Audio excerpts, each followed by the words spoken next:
proses sudah penyusunan RK atau mungkin ya sudah pembahasan untuk rancangan Perda.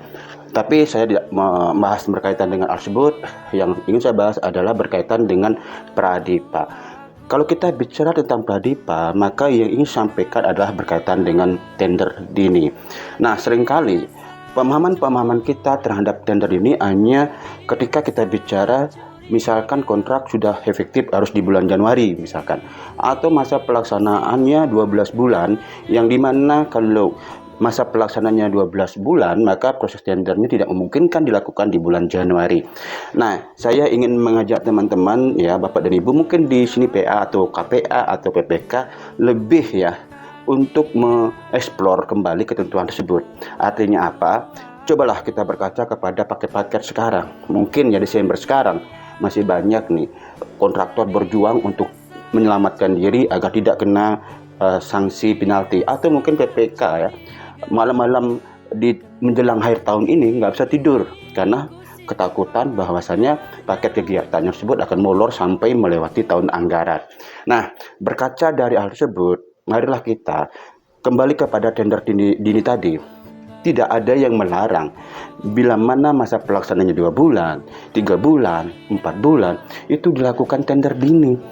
Sehingga apa? Yang perlu kita lakukan adalah, atau pikirkan atau pahami adalah, untuk memilih penyedia tidak perlu ada anggaran yang disahkan. Yang penting sudah ada kegiatan dan RKA-nya. Permasalahan nanti DPA tidak tersedia ataupun kurang, maka tentu ya bisa dilakukan optimasi, misalnya kekurangan anggaran, atau bila mana misalkan anggaran sama sekali tidak sedia, maka dilakukan tender batal.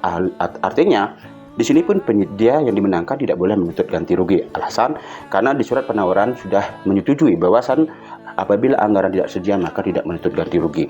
Nah, ini kenapa saya ingin sampaikan, kalau kita misalnya punya paket 3 bulan, berkontrak bulan Januari, maka semua persoalan kontrak yang nantinya muncul pada saat kontrak, misalkan putus kontrak, maka tidak ada ketakutan BPK akan melampaui tahun anggaran berikutnya. Karena apa?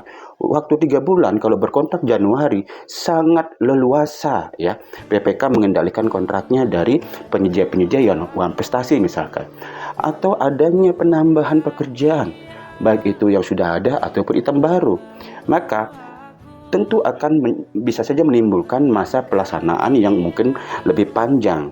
Sehingga apa? Dengan justifikasi yang kuat, maka pemberian waktu perpanjangan itu dimungkinkan oleh kontrak.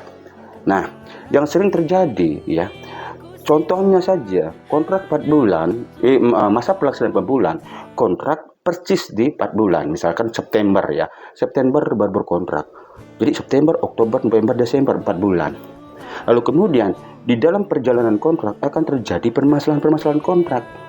Ada penambahan pekerjaan ataupun perubahan pekerjaan yang tentunya misalkan membutuhkan masa pelaksanaan tambahan, sehingga seringkali penyedia di sini dikorbankan ya agar penyedia ini tetap bekerja sesuai dengan masa pelaksanaan yang tercantum di kontrak awal atau PHO-nya. Kenapa? Karena PPK nggak mau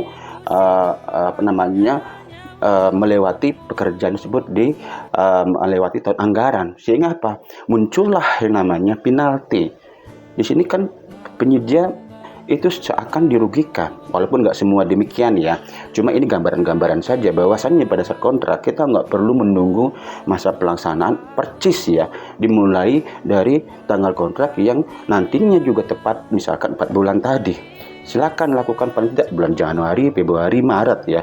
Tapi proses tendernya silakan dilakukan secara dini. Sekaranglah saatnya ya. Semua tender-tender yang tidak harus masa pelaksanaannya 12 bulan, silakan dilakukan tender. Ini juga arahan Presiden loh untuk penyerapan anggaran.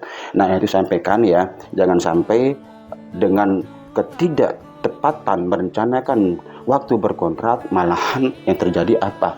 Muncullah ketakutan-ketakutan yang bisa merugikan masyarakat, yang bisa merugikan PPK, dan juga bisa merugikan kontraktor itu sendiri. Salam pengadaan.